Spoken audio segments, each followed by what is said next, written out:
Learning objectives. After completing this digital module, learners will be able to understand the features of the perfectly competitive market, learn about the total revenue and the total revenue curve as how it is positively sloped, learn about the average and marginal revenue of the firms, learn about the conditions of the profit maximization in respect with long-run average cost, learn about the short-run and long-run supply curves of the firm, understand the shutdown point, normal profit and break-even point of the firm, learn about the opportunity cost of the firm, learn about the determinants in relation with the supply curve of the firm, learn about market supply curve and how the market supply is measured, learn about the price elasticity of supply and its calculation through graphical representation. Firms' perfect competition and revenue curves.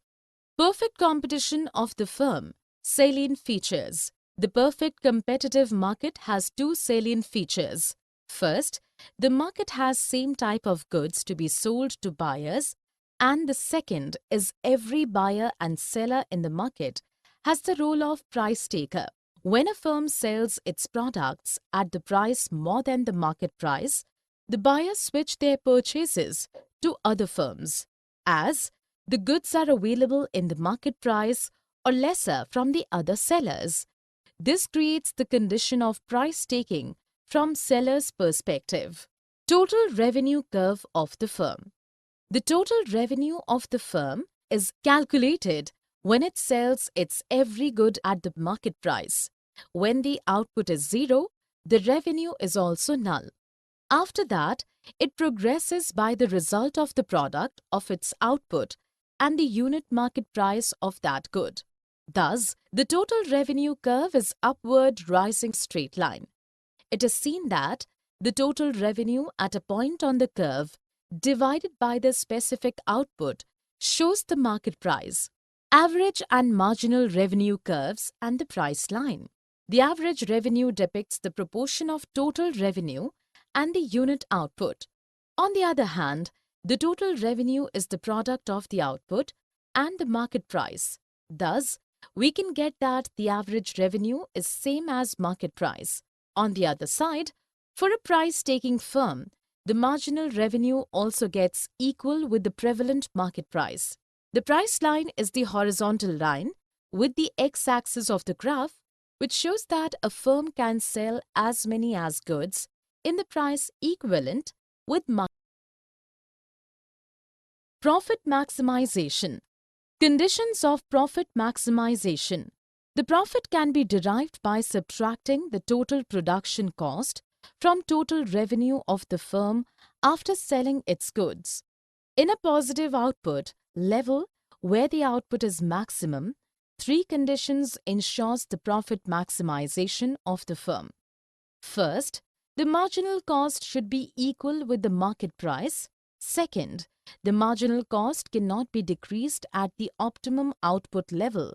And third, in the short run, the output level, the market price should be greater than or equal with average variable cost, and in the long run, price is to be greater than the average cost.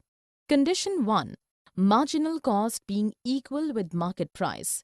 It has been seen that the profit maximization firm will not produce any output both the time when the market price will be greater than the MC and when the marginal cost of the firm will be more than the market price. Conditions 2 and 3. Marginal costs and market price. Second condition says that marginal cost curve cannot set downward at the level of profit maximization point as long as every output level lays further of primary output where it first touches with market price and then it starts declining. The primary output level thus cannot be profit maximization point here.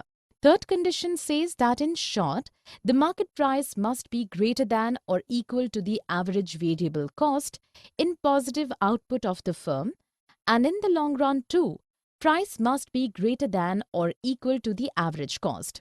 Profit maximization, a graphical interpretation. We can show that in distinct marketplace, the output level of the profit maximization firm will be equal to the area where the upward rising SMC meets the price at the firm's respective output level, and the short-run average cost will be aligned with the output parallel to the price line.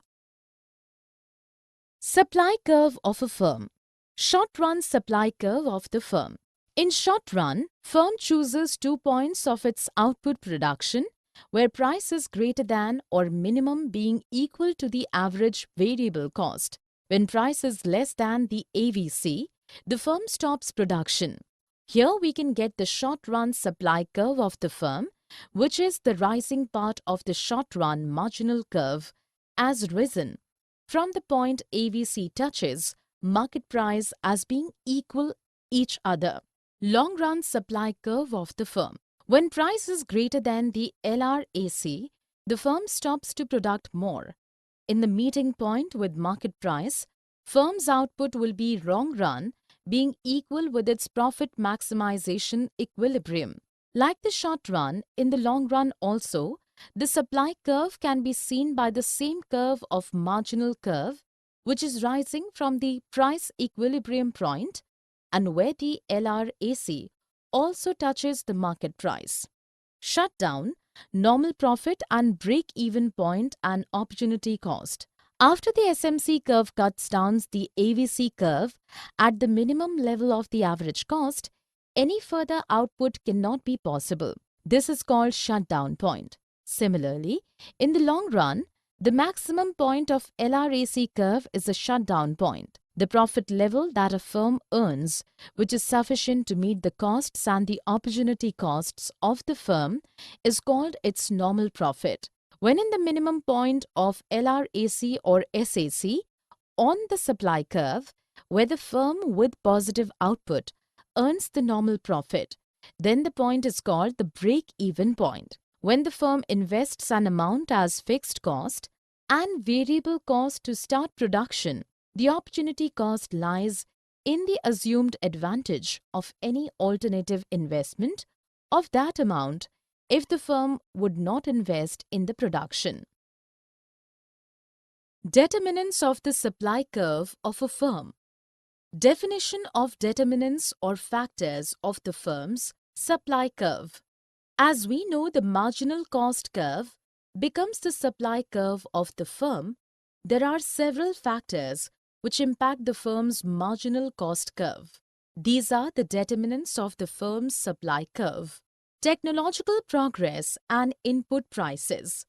The technological progress will allow the firm to use fewer inputs at the time of phase of production. This sort of innovation in the organization level leads to shift the MC to the right and, consequently, being the supply curve. It ensures the increase in output in the respective market price. It eventually causes to fall in price as well. If the increase in unit price like wage input price of the labor increases, the marginal cost increases. It happens the supply curve to shift leftward and shrink in the output level in the specific market price. Unit of taxes imposed on the production. If government imposes the tax on the firm's production for every unit of the output, then the long-run marginal and average cost will be increased. We can see that by every unit of payment of the taxes, the LRAC and LRMC will be shifted leftward. We know that the supply curve is the extension of the marginal curve, and also know that the initiation of the supply curve is the initiation of the average curve at its minimum. When P1 was the price, the Q1 meets the equilibrium which intersects the demand line. We can see that if the price reduces to P3, quantity also reduces to Q2, but it cannot be the equilibrium with demand curve. After imposing of the taxes, when prices increases to P2, the quantity is Q2 then, where it makes new equilibrium. Thus, after imposing taxes, the supply curve shifts to left Market supply curve and price elasticity of supply. Market supply curve and its measurement. The aggregate of the supplies of the firms in the market in a specific market price is called the market supply curve in that price level. The market supply curve increases when the total number of firms increases as well. Then, we can see that the curve shifts right when the total supply rises, and the inverse happens when the curve shifts towards left. One firm starts to produce its positive output in the market price, which may be different from other firm, which due to different cost structure starts its output in another market price. The total supply curve of them will be a horizontal summation and will be projected in right side. Price elasticity of supply. The price elasticity is measured by the fraction where the percentage change in the supplied quantity is divided by the percentage change in price of the product. Price elasticity of supply or PES is denoted with the variable ES. The Q0 is the quantity of good as supplied to the market, say 50. When its price is P0, that is 8, but due to some reason, when the price changes as P1, that is 11, the quantity supplied is changed to Q1, that is 75. Now the price elasticity of supply or ES will be percentage change in quantity supplied as divided by percentage change in price. The geometric method to measure the price elasticity. If we plot the supply curve in the graph quadrants, we can see the below mentioned situations of the price elasticity. In figure A, the supply curve cuts the price axis at its positive range, but the quantity axis at its negative range. T is a point on the supply curve. Thus, NQ0 is greater than OQ0, that is, price elasticity at any point on this supply curve will be greater than 1. In figure B, this supply curve goes from point O where the point N coincides. T is a point on the supply curve. Thus, NQ0 is equal to OQ0 or OQ0 is equal to OQ0, that is price elasticity at any point on this supply curve will be equal to 1. In figure C, the supply curve cuts the price axis at its negative range but the quantity axis at its positive range. T is a point on the supply curve. Thus, NQ0 is lesser than OQ0. That is, price elasticity at any point on this supply curve will be lesser than 1. Summary. Let us summarize what we have learned. In a perfectly competitive market, the productive firms are price takers. The total revenue of a firm is the market price of the good multiplied by the firm's output of the good. For a price-taking firm, market price becomes equal with its average revenue. For a price-taking firm, marginal revenue is equal to market price. The demand curve that a firm faces in a perfectly competitive market is perfectly elastic. It is a horizontal straight line at the market price. The profit of a firm is the difference between total revenue earned and total cost incurred.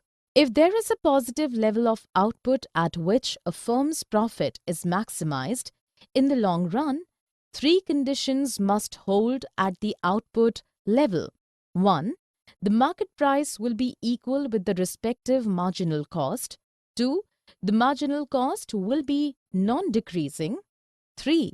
The price will be exceeding than the average cost. The short-run supply curve of a firm is the rising part of the SMC curve from and above minimum average variable cost together with zero output for all prices less than the minimum average cost curve. The long-run supply curve of a firm is the rising part of the long-run marginal cost curve from and above minimum long-run average cost curve together with zero output for all prices less than the minimum long-run average cost curve. Technological progress becomes responsible to shift the supply curve of a firm to the right, An increase or decrease in input prices becomes instrumental to shift the supply curve of a firm to the left or right. The imposition of a unit tax shifts the supply curve of a firm to the left. We can obtain the market supply curve by the horizontal summation of the supply curves of individual firms. The price elasticity of supply of a good is the percentage change in quantity supplied due to 1% change in the market price of the good.